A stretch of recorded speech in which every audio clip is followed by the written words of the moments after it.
welcome everybody to the Hip Hop Legacy Podcast brought to you by 249 Productions. I'm your host GK, and on today's episode we have a DJ. He's one of the most recognized and successful urban DJs in Cyprus with 16 years experience performing at venues across Europe. He was for 5 years the official tour DJ of rapper Young from the Cali Swag District, who produced the big time single Teach Me How to Dougie. He's the official Black Battle Boy DJ for Cyprus under the big family of Luc Belaire and Rick Ross. You can catch him on Mix FM radio, where he hosts his own radio show called Sexy Thing, while performing at shows in Cyprus, Greece, Albania, Turkey, Poland, Netherlands, Spain, Switzerland, Bulgaria, Lebanon, Jordan, Germany, and the UK. He has also shared the stage with some of the biggest names in the industry, such as Tyga, Kidding, French Montana, Wizkid, Jason Derulo, DMX, Craig David, Mojave, Black Eyed Peas, Sean Kingston, Million Styles, Louis Fonsi, Wiley, and Cali Swag District. Ladies and gentlemen, DJ Pettis N. Yasu George Moon. Welcome. Thank you. Thanks for the invitation. Thank you for coming. It's a pleasure for being here. Mm-hmm. DJ Pettis N. Yes. What would you like to share about yourself so everyone would get to know each other on a personal level? On a personal level. Mm-hmm. So I go by the name DJ Pettis N. I'm using also Pettis N music as my signature. Mm-hmm. The name was inspired from my real name. It's actually Neophytos Pettis. Mm-hmm. So I was thinking at a young age, what should I call myself as a DJ? So I had a lot of ideas at the beginning, a lot of names. But since I was in a young age in schools, everybody knows me as Pettis. Everybody was telling Pettis. Nobody knew my name. Neophytos is just for my mom, my father. That's the only two people that call me by my name. So I was like, well, I should change it. It's catchy. It's different. So I was like, okay, let's go with Pettis N. So that's why it started. And the rest is history, actually. And which city are you based in? I'm based in Nicosia. Okay. But I used to live in Ayanapa for 8 years. Mm-hmm. I traveled a lot. But yeah, my main base is in Nicosia. That's all. Okay. That's the beginning. All right. Don't forget to like, subscribe, follow, put your comments down below, help us get better, and also who would you like to see on our next episodes. Now, DJ Pettis N. I want to know your story. How did you become a DJ? From what age? How did you start? So, first of all, I was a hip-hop, R&B fan since I was 10 years old. I have cousins in USA as well. So they introduced me somehow to this kind of culture. At what age? Do you remember? Around 9 or 10 years old. And back then, everybody was listening to Greek music, house music, and everything. I was listening to everything, to be honest. But when I first heard Tupac songs, Biggie songs, NWA songs, I was really interested to get to know more about hip-hop and R&B music, you know? So at that age, I started learning more about R&B, hip-hop.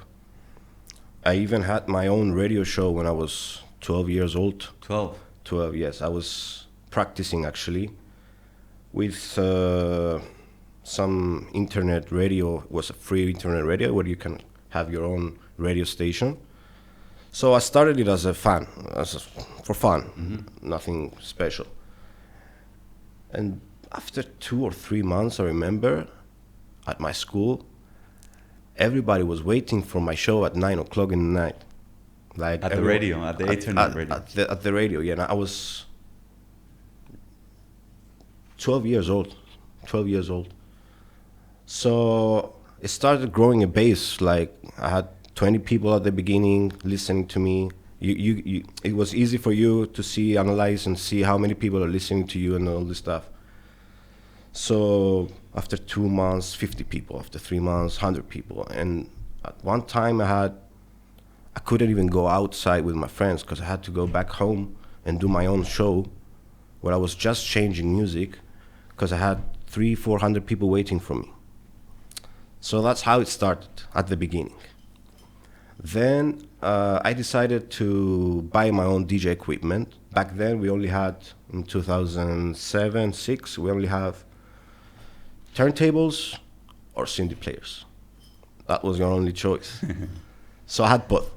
I bought everything. I bought equipment of turntables, I had my own vinyls, and I also bought CD players, and I was starting burning my own CDs. And I feel very, very, very lucky that I was part of that kind of genre, and I've learned the hard way from that moment. I've learned the hard way.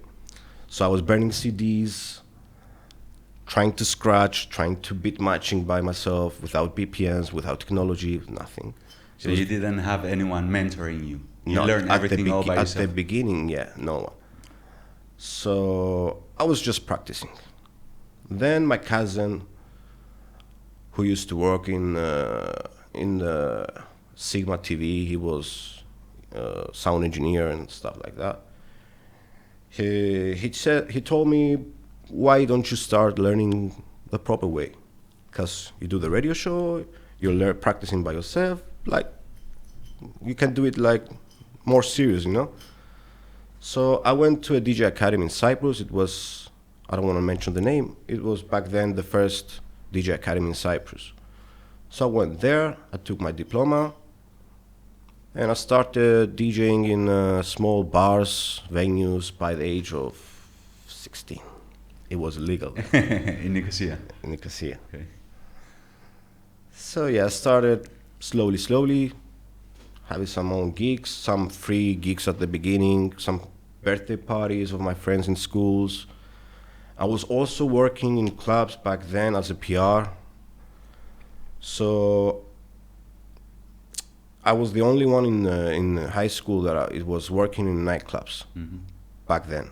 It was rare. So even people from other schools were coming to my school just to buy tickets from me and all this stuff. I was the guy in the school who has the connections in clubs, posters, everything. So I was getting involved in nightlife and in the DJ life, in the music scene, slowly, even when I was in high school. And it was really weird back then because I feel it was a gap somehow between my older DJs, the older generation.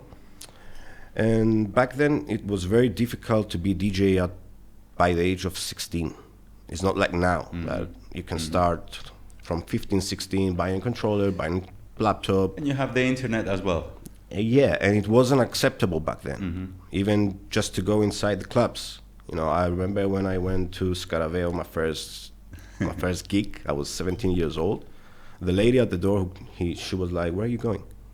I was with my bag, I was going to school. I was like, "I'm doing warm-up set, I'm the DJ here." "No, you're not allowed to get in." I was like, "Okay." And I called the manager inside. He came out, and I was like, "Okay, he's the DJ, his first night." But he's not going to be drinking, he's just going to be DJing. Yeah, he's just going to be practicing. So yeah, I started slowly having my own events, small gigs. I was doing warm-ups at the beginning. The bullying was really big back then. What do you mean? You're a kid, you're not allowed to DJ. The other DJs, the resident DJs were like, who's the kid?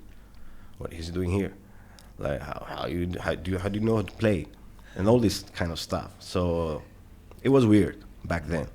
And that's why I feel that I have my own generation. Like, at that time, I had only DJs that were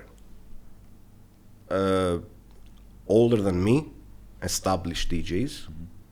It was me and no one else. As a kid, as a warm-up DJ, as a beginner, it was just me. Maybe it was another one or two guys, but they left. They said, "Okay, we're done." It was difficult. but I was hungry. I knew my stuff, my shit, and everything. I knew my music. And you stick to it, and here you are. Yeah, and even other DJs back then, they used to tell me like, why don't you try to play any other kind of music? You know, it's the beginning. You need to learn. Expand, maybe. Yeah, maybe for their own reasons. Like it was like kind of advice, but at the same time kind of hating. I don't know. It was weird, but I was like, no, I know what I'm gonna do. I know my music. That's what I'm gonna do. So I stick to the plan. Yeah. I was hungry for it. I stick to the plan. And that's how I began. This is the results you have now. Yeah. You're a well-established DJ here. Yeah, I started performing in bars and clubs even before army. So then I had army for 2 years. That I was in the army and then going outside for gigs. It was crazy back then. For me, it was something crazy. When did you buy your first console? I bought my first console when I was 14. The CD players and turntables. And the first controller, the controller that you can use with a laptop, the first controller that came to Cyprus, it was in 2008 or 9, I remember, if I remember well. I went and bought it. It was an American Audio. And you could only use virtual DJ. And I was familiar with virtual DJ because that was the program that I was using for practicing as well. But my first gigs were with CDs. I was burning CDs. I was writing on my papers song BPM, double burn. I have my own bag. Priceless. It was priceless. The good old days. The good old days. It was really, really nice, and I'm really proud of myself that I managed to learn also with turntables, with no BPMs, also with CDs, and also transform to the new generation of technology with laptop and programs. And I remember when I first bought my controller, I was asking the older DJs that were DJing with CDs for 10 years or something, and everybody was like, no, that's not gonna last. Like laptops and controllers and no, that's bullshit. Yeah. So yeah, I changed from CDs. I remember for 1 year to USBs. I was using USBs when Pioneer announced CD players with USBs. So it was really nice and very easy. Like because burning CDs, it took time. We didn't have the pools that we have and the power we had now, the tools to download. I was using Bearshare, LimeWire, YouTube. So it was a mess. Why do you love it so much? What do you love most about being a DJ? First of all, I love music more. I'm a music lover. I'm a musician. I studied music as well. So music is what I love. DJing is what I do. It's the same thing. Like I love both things, but because I love music, I DJ. You get the best of both worlds. Yeah, exactly. Okay. And what actually hip hop means to you?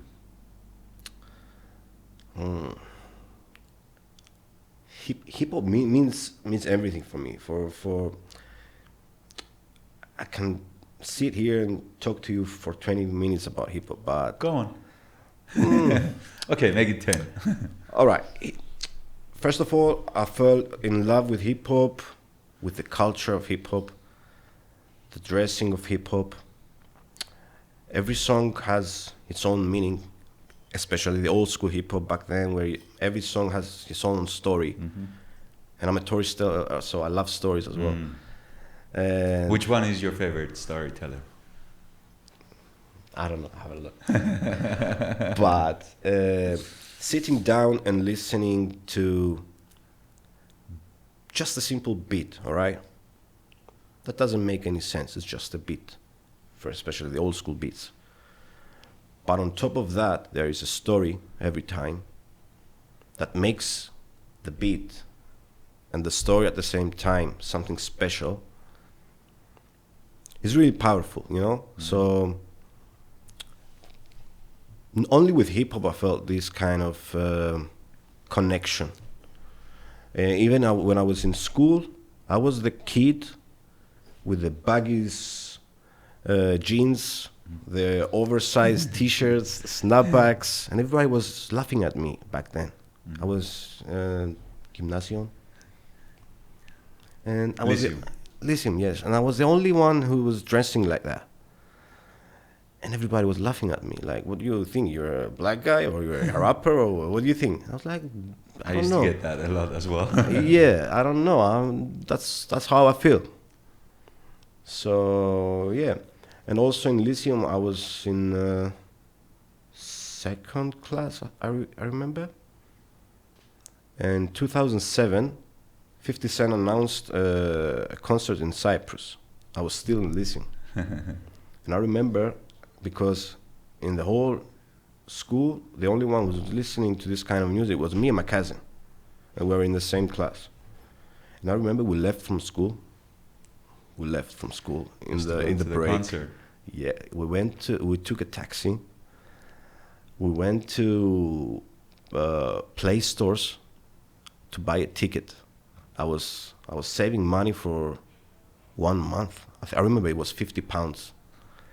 I was saving money for 1 month. It was in 2007, yeah? 2007. Yeah. It was, I don't remember the name of the concert. Met Fest, something. Yeah, something like that. It was 50 Cent, Akon, and one of the Marleys. One of the Marleys. I was listening to Bob Marley as well because I'm a reggae lover as well.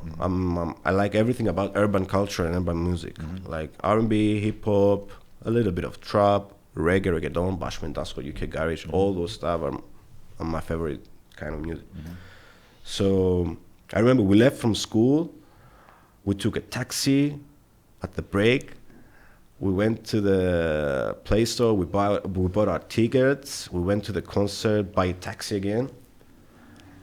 And yeah, it was a really nice experience. I want to know what happened the next day. I think I remember 50 Cent came out late. He was supposed to come out at 10, and he came out like 12, 1 o'clock. Yes. And I want to know, how did you go to school the next day? My dad was outside Recipe Stadium. He was waiting for us. And I don't remember. Yeah, I think I had a phone. I'm not sure. I think I had a phone, but it wasn't working because of the signal, something like that. He was outside waiting for me for 4 or 5 hours.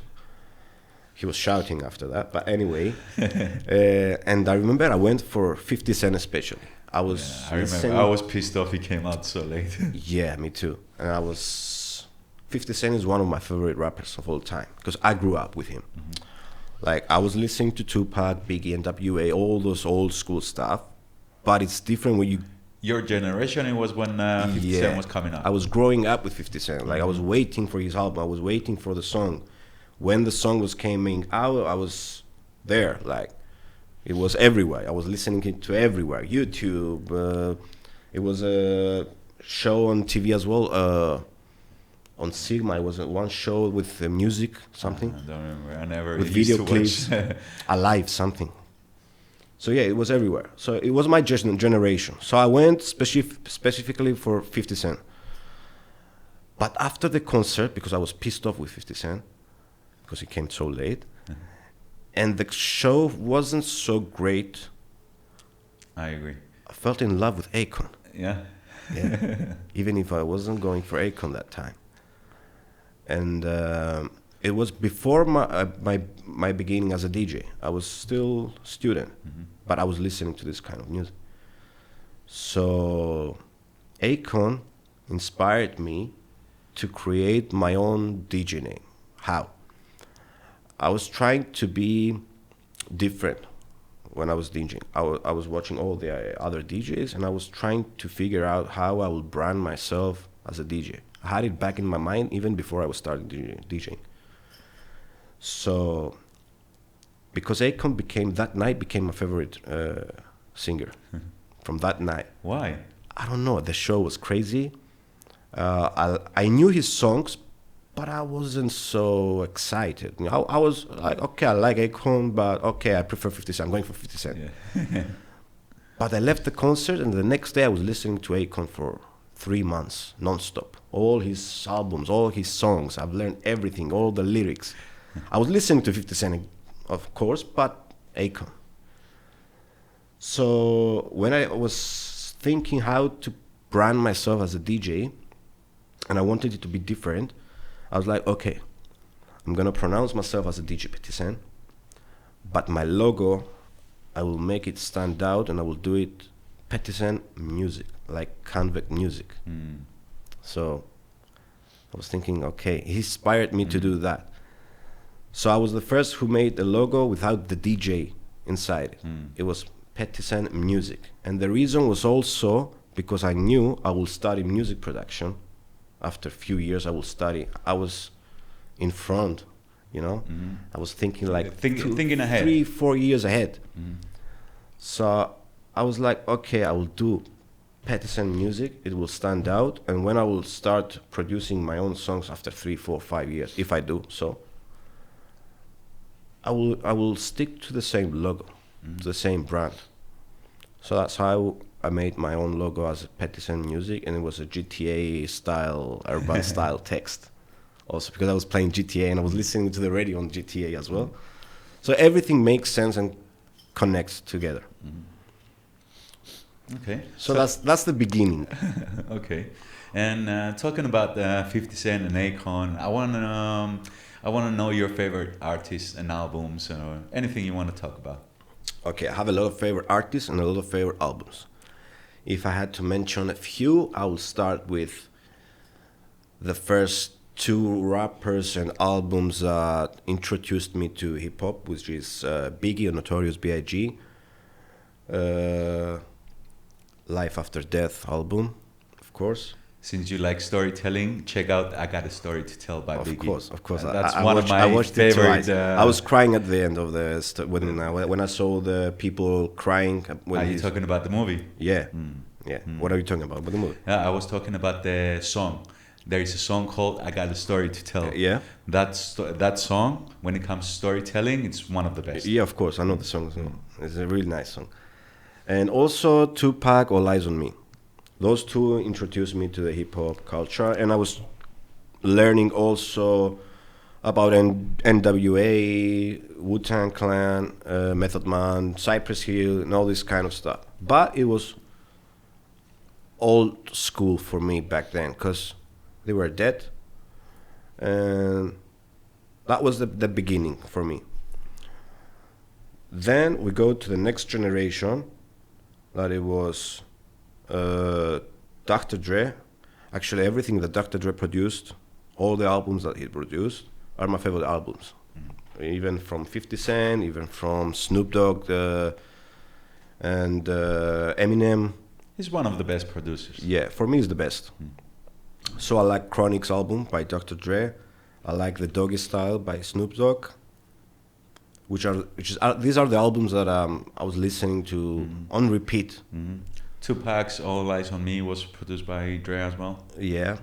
Not the whole thing, but some of the songs. I think most of them. And also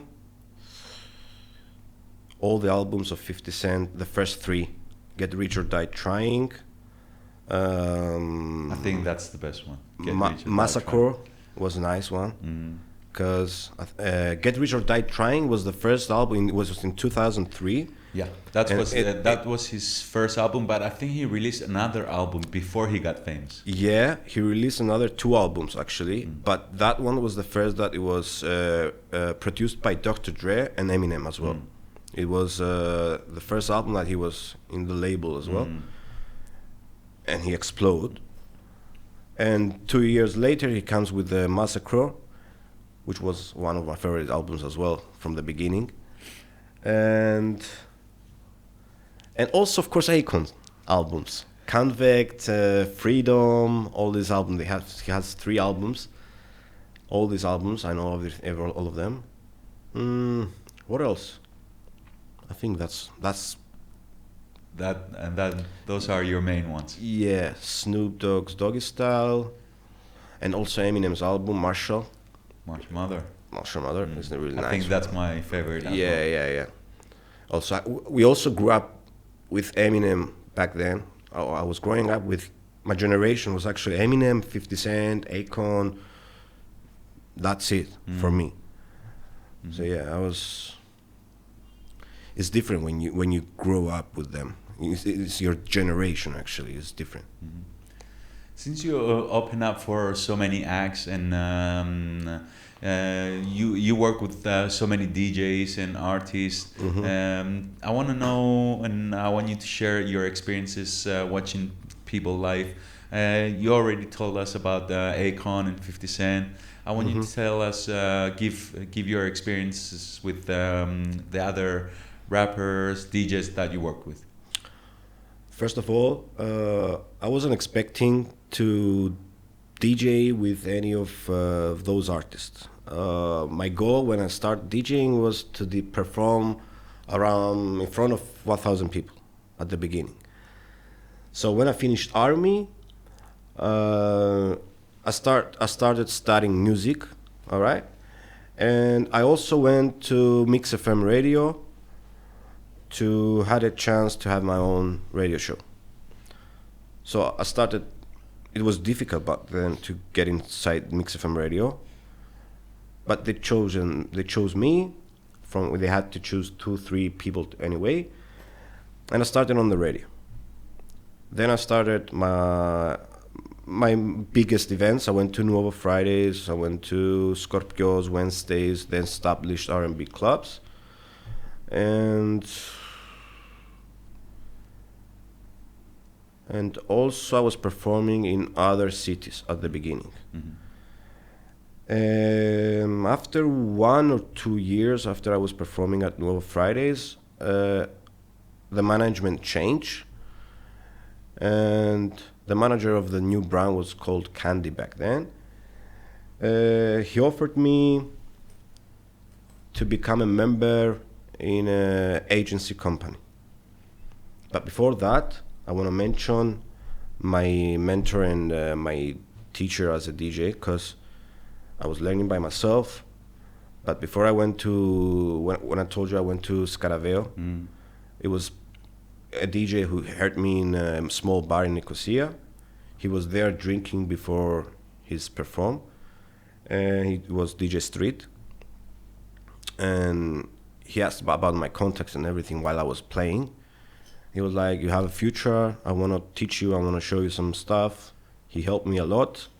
So he mentored you? Yeah, and he took me into Scaraveo. Scaraveo back then was, on Mondays especially, was something very big, because... I think it still is. Yeah.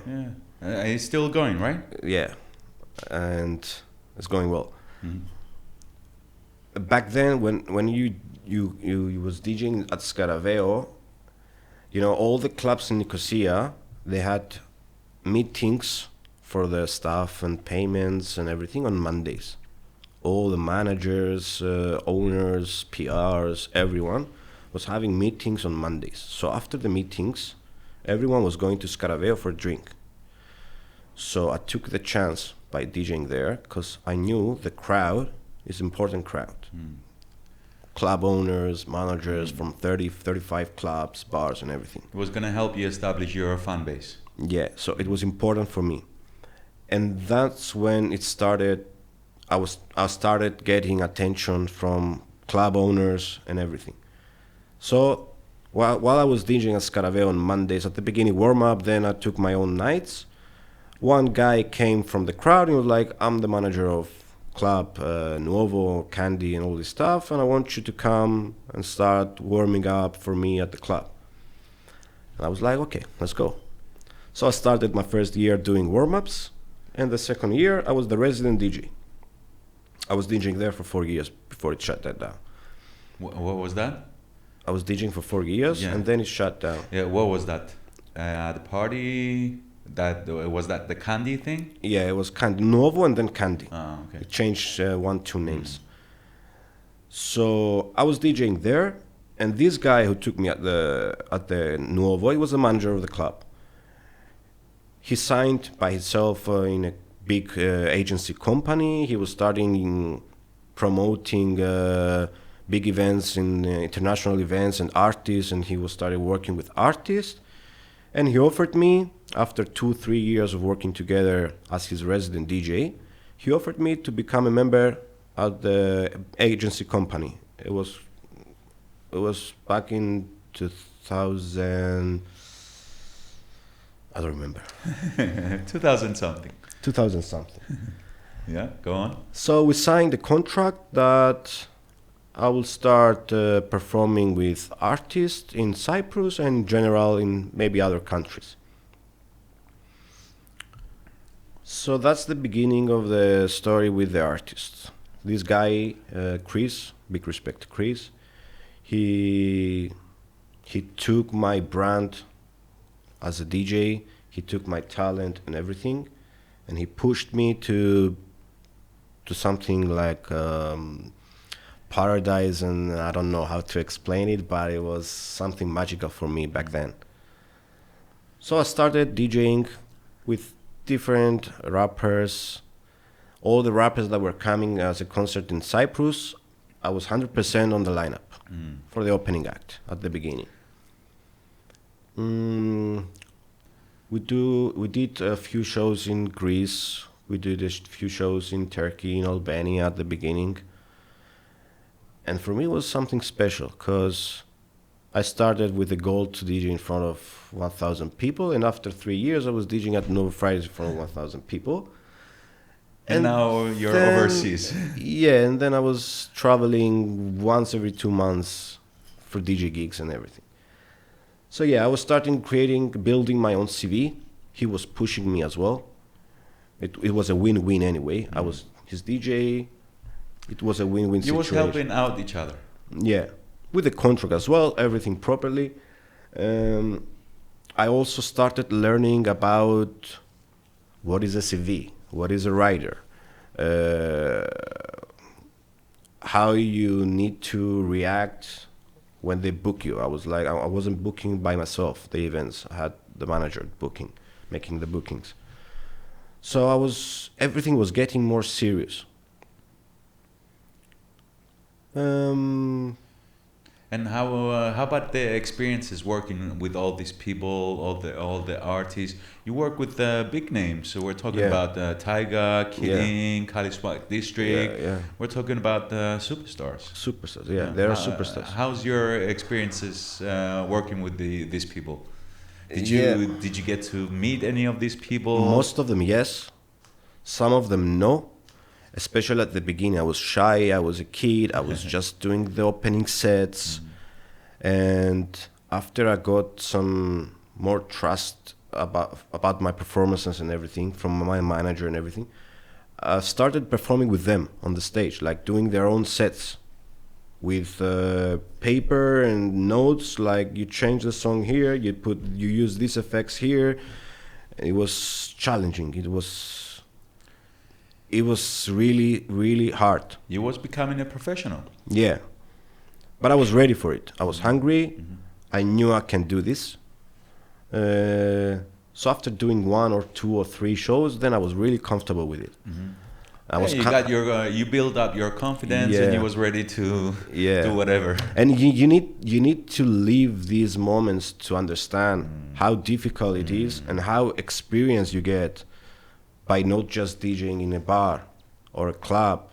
You're just changing songs. Okay, you need a few years to learn it. Okay, a bit much. Okay, everything is important, but those are some moments that give you more experience, more struggle, and more how to say this. It's challenging, and when something is challenging, and it's good when something is challenging, it gives you something to fight for, something to go after, and you made it. You get experiences, and it's important to get experiences. Working with all these artists, it's quite amazing for someone from Cyprus who work with all these artists. We're talking about French Montana, all these guys, they're superstars. Yeah, and for Cyprus especially, it was something out of this world. Even for me, I was going to sleep after the shows, and I was like, how I did this. You need, of course, talent. You need to be hungry. You need to be good, but you also need to be lucky. Like, you need all of those. And I think the most important one is to work hard. Yeah, but you have to put in the work. There are a lot of in DJs, order for you to get there. There are a lot of DJs that work hard, that are really great, amazing DJs, and they will never do that because you need to be lucky as well. It's many reasons. I think luck plays some part, but I think it's what you keep on saying, hunger. Yeah, I was really hungry, really hungry, and I took all the opportunities that I had. I took them all of them, and I was 100% good at it. So I started DJing with them. Then I started performing with them, not just opening sets, performing with them. I sleep with the same artists in the same house, villas and everything. I was living the life of a superstar, like they were coming, picking us with Mercedes, Porsches, Ferraris, me and the artist and the manager going for food, dinner together, sound checks and all this stuff for 2-3 years in a row. Like, we're doing this for many years. We traveled a lot of countries, especially with AONT, where they have the banger song Rolex. These are my friends now. And some more, most of them are my friends now. With some I keep in touch, with some no. For example, with Tyga, I don't keep in touch anymore because we had only one show. That's it. I met him. I was backstage with him. We had a few conversations, but that's it. Also with DMX, I just saw him 5 minutes. That was the show in Nicosia. In Nicosia, yeah. I was there. Yeah, it was nice. It was nice. It's crazy. It's crazy. I like the part. I like the part when some people were fighting. He was performing, and there was a time some people were fighting right in front of the stage. Yeah. Below, and I remember they were fighting, and DMX was like, "Whoop his ass! Whoop his ass!" You know a story about DMX. He asked before he came to Cyprus. Every artist is sending a rider, like, I need this kind of drinks, this kind of food, blah, blah, blah, many stuff. DMX asked only for one thing, Hennessy. And back then, we didn't have Hennessy in Cyprus. And not just a bottle of Hennessy. I'm pretty sure it was like a box of Hennessy. And I remember I had a conversation with my manager, Chris, and he was like, he asked for Hennessy, but he didn't mention how many Hennessy. I will take 4 bottles, 5, I don't know. Because he was coming for half a day. He was coming afternoon of Friday and he was leaving 6, 7 o'clock next morning. I was like, okay, I will take 5 bottles and we keep 1, 2 in the club. I remember we went to the hotel. I didn't went to the room. He gave him 3 bottles or something, and after 3-4 hours, my manager was asking for more. Yeah, my manager called him. He was like, "We will come and pick you up in 2 hours." Yeah, but bring some Hennessy. He called me like, "Bro, I took him 3-4 bottles. I remember. He's asking for Hennessy. I will bring the rest." Anyway, we brought the rest. We went to the club. He was asking for Hennessy, so we had to take another more bottles. And I remember everyone on backstage, from the organizers, the Cypriot organizers of the club, everyone was afraid because he was so drunk, he couldn't even walk. And my manager was like, "I don't think he's gonna make it. I think he's not gonna do the concert. I don't know." And he was asking him, the DMX, "Are you okay? Are you?" Yeah, of course I'm okay. And I was watching him, he couldn't even walk, like 5 minutes before the show. And then we gave him the mic. He went on stage and he was sober. Like nothing happened. Like, I don't know. He performed. He was great. It was an amazing night. You know, one of those bottles of Hennessy, he actually spilled on the floor. Yeah. So, yeah, I remember when DMX finished the performance. We were in backstage, chilling. And we asked him before the airport, like, DMX, how are you? What do you need? We need more Hennessy. What else do you need? I was like, I need only one thing, KFC. And we're so lucky because back then KFC was opening until 4 and the performance finished at 3:30. And he was behind Nuovo Fridays. So we took him at KFC. He took 2 buckets of KFC. And then we took him to the airport. He was drunk. He was great performance. It was a living legend. Mm-hmm. I was so sad when he passed out. Mm-hmm. Rest in peace. Rest in peace. And he was also one of my favorite, like many songs. I think I've said this before. I think DMX is the only one who comes close to Tupac's passion. Yeah. When I think one of the best things And when it comes it's in to the same generation as well. Yeah. True. So he's one of those legends. There are like 10 in total. Mm-hmm. He's one of them. All right. Any other experiences with artists?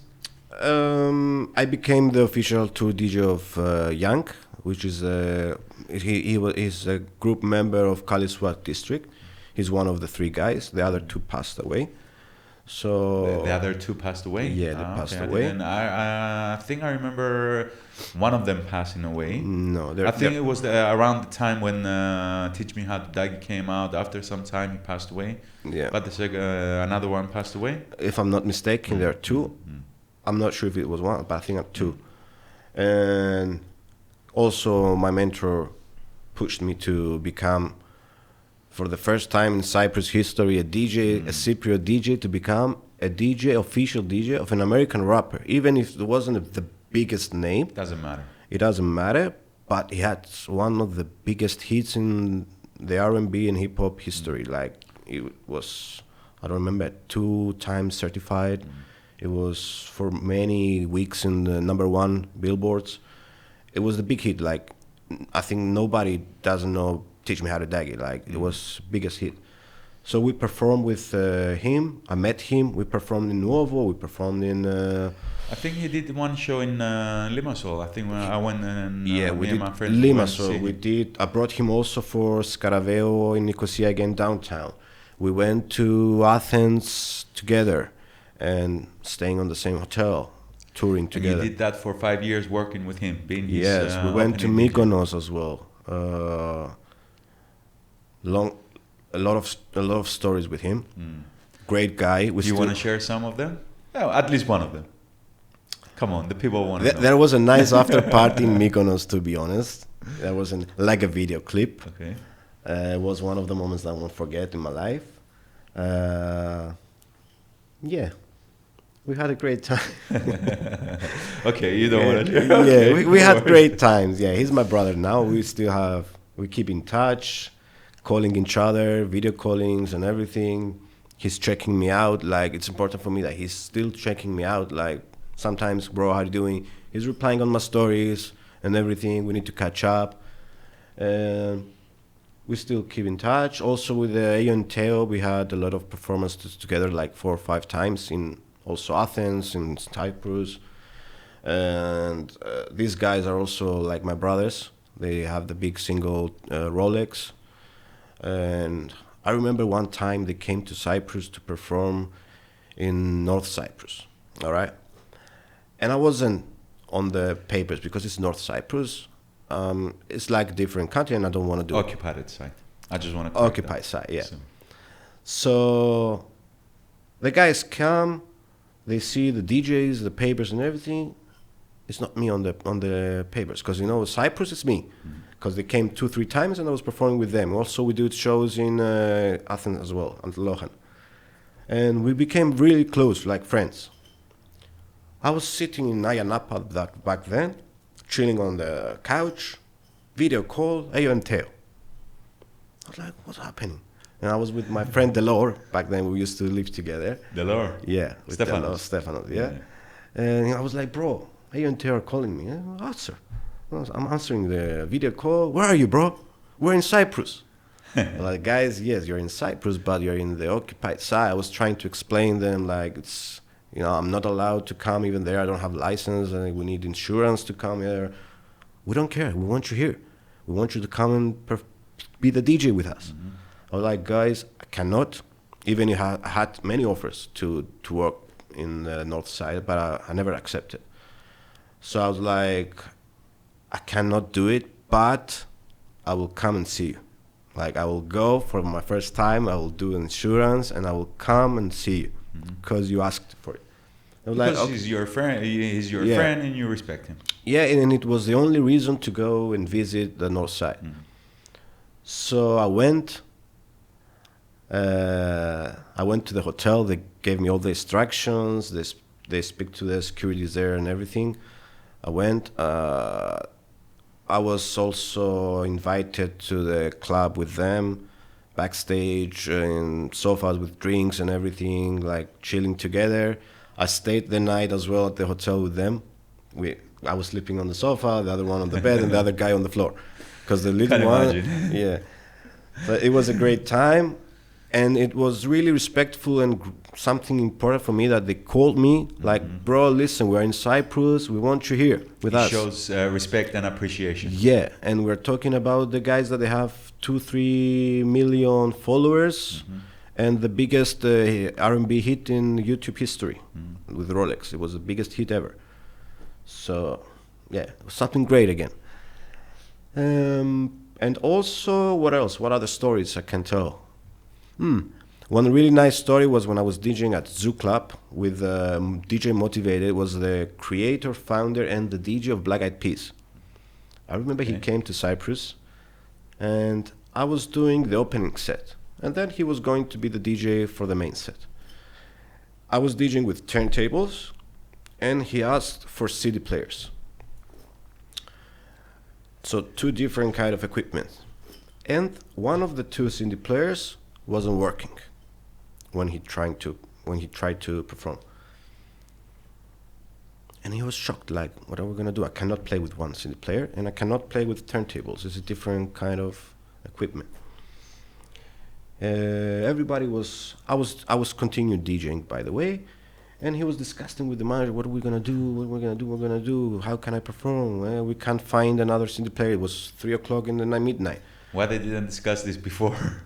I don't know, because he came late and he didn't have time for sound check, so he came straight into the club, USBs, let's go, and one of the CD players wasn't working. So I was waiting to see if I was gonna do the whole night, but it wasn't fair because we had almost 1,000 people in the club. So DJ Motivate was like, I had an idea. He asked my manager, how good is the DJ? My manager was, hey, he's my guy. Okay, I have an idea. He's coming to the DJ boy, like, bro, are you ready? I'm like, for what? We're gonna do back-to-back set.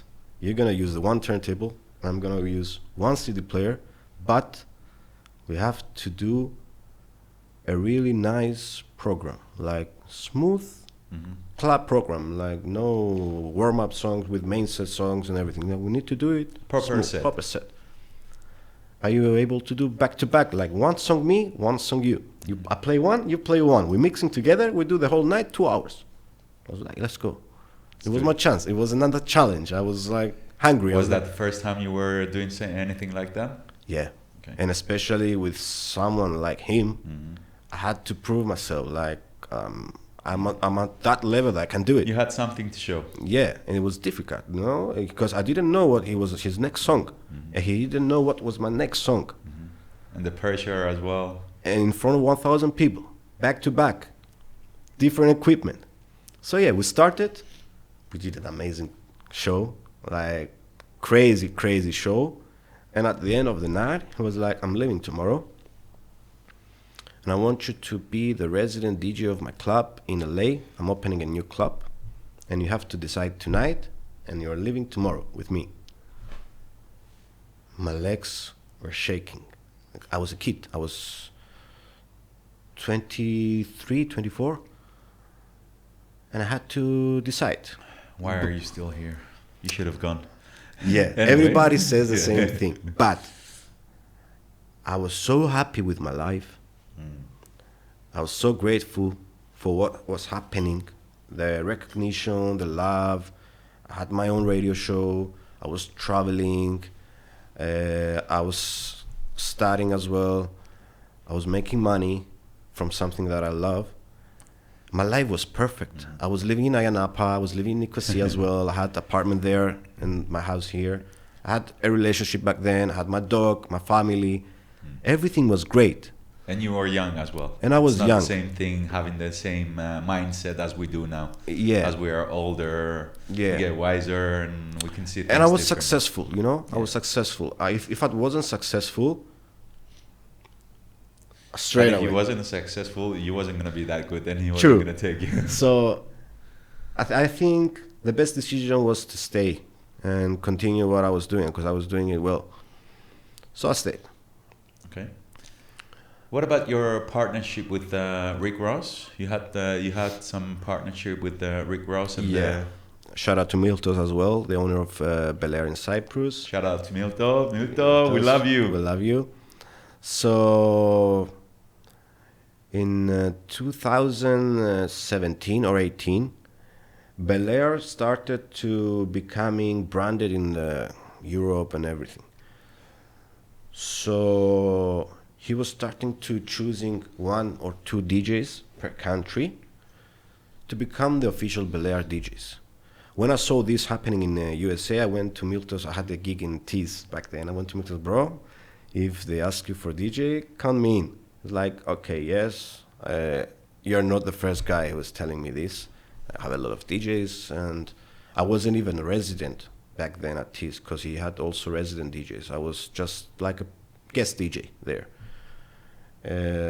He was like, everybody wants to do this, and everybody wants to get involved and stuff. When the time comes, I will see. And then the time comes, and Belair asks for an official Belair DJ in Cyprus. Because we are a small island, they said we can do one at the beginning and we see how it goes. And Miltos called me. He was like, bro, I had this opportunity. I know I told you that I had a lot of DJs and residents and stuff, but business is business. I love all my DJs, but I believe if I had to choose one, I'll choose you. Much appreciate. I was really happy because I was getting in another.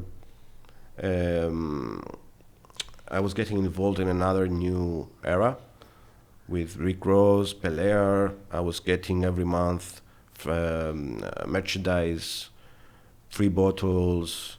Even I had a few gigs as a Belair DJ in Bulgaria, like DJ from Cyprus. Black Bottle DJ represents Cyprus. I think he came to Limassol as well one time. I was there. I was there as well. Actually, it was a good show. Yeah, it was a really, Dolce. Dolce, yeah. Yeah.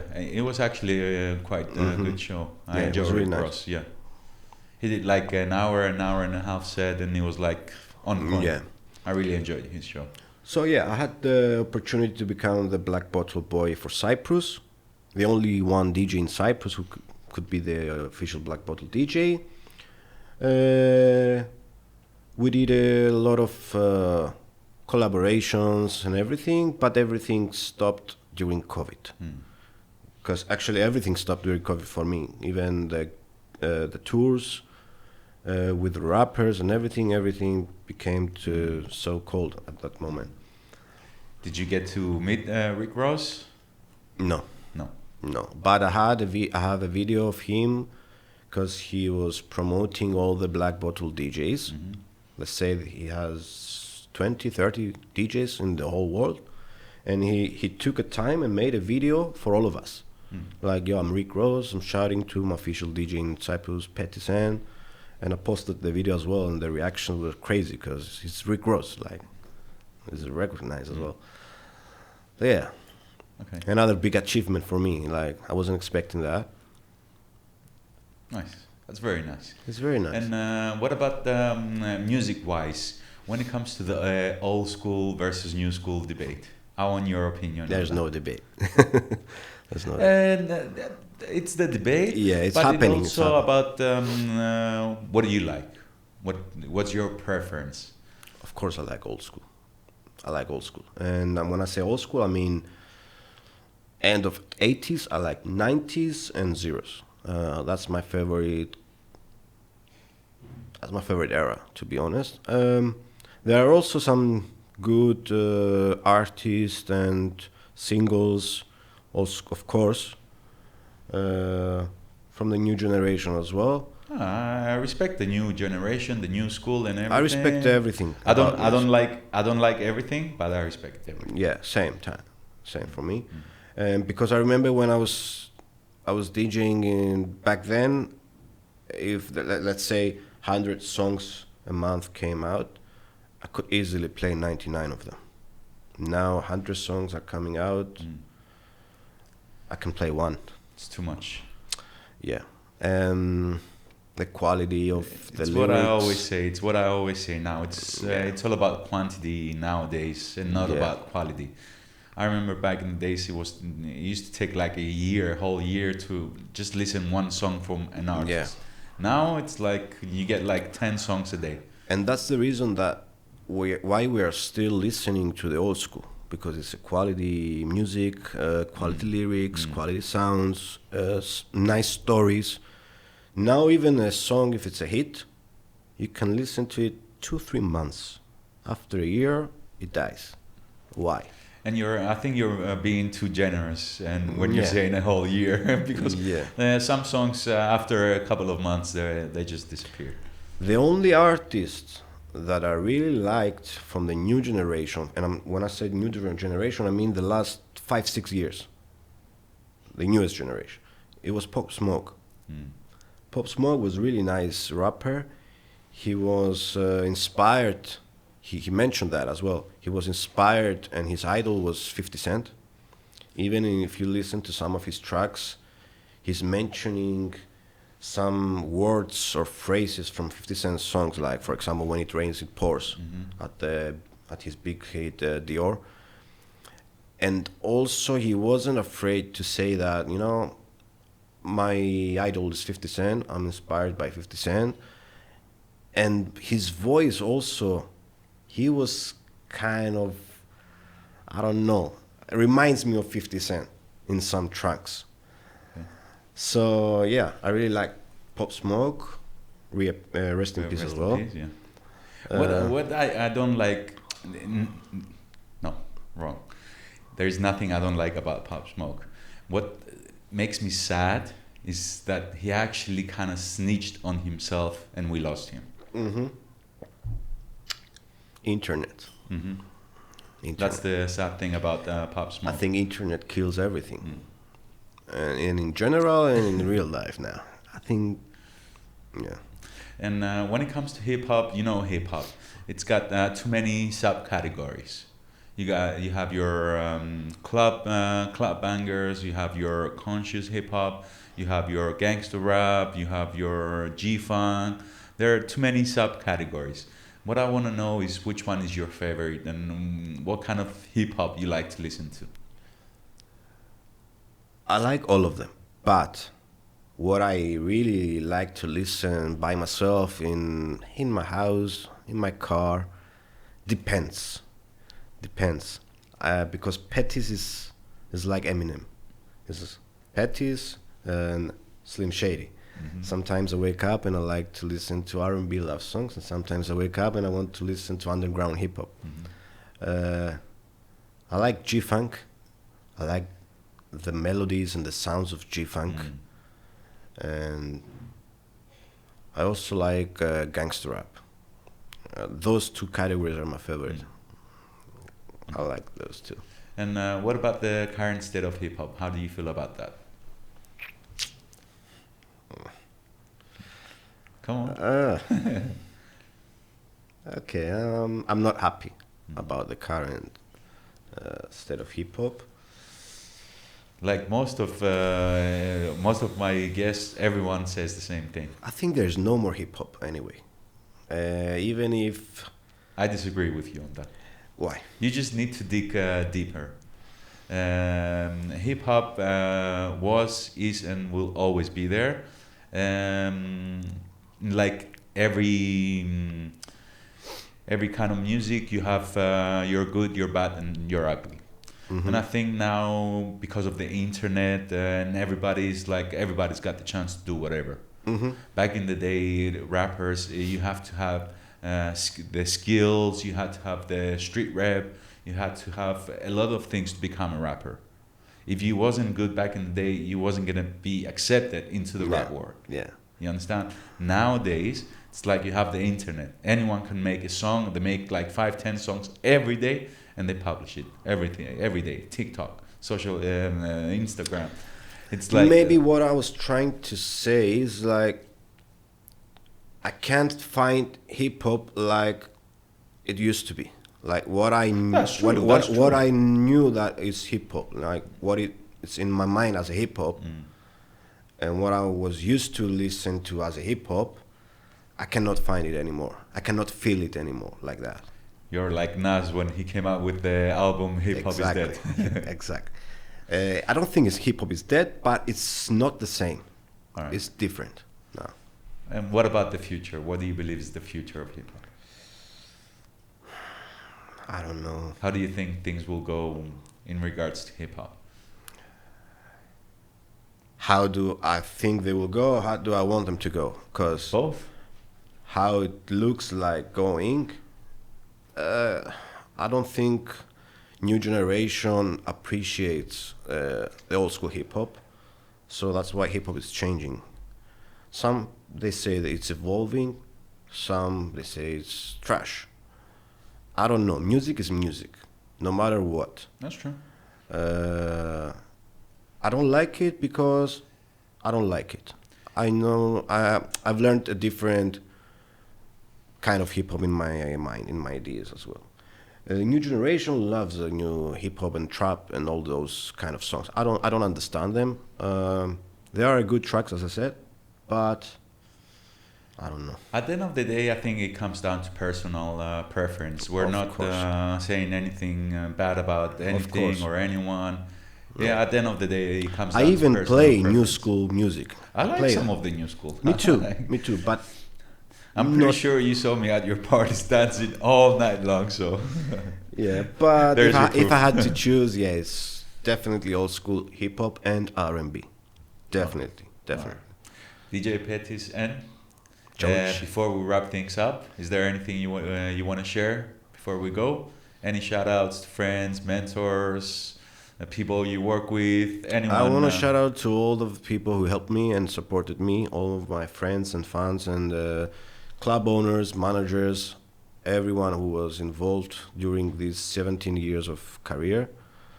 I will try to keep being active and involved and hungry as much as I can, spreading music to the world as much as I can, because, you know, things change, life changes sometimes. I'll try my best to be hungry as much as I can. Anything you want to say to your fans out there? We'll keep going. We'll keep going. All right, bro. I really appreciate you for coming. This is a gift. Thanks from for having the me. Podcast. Thank you very much. Thank you very much for coming. Fresh.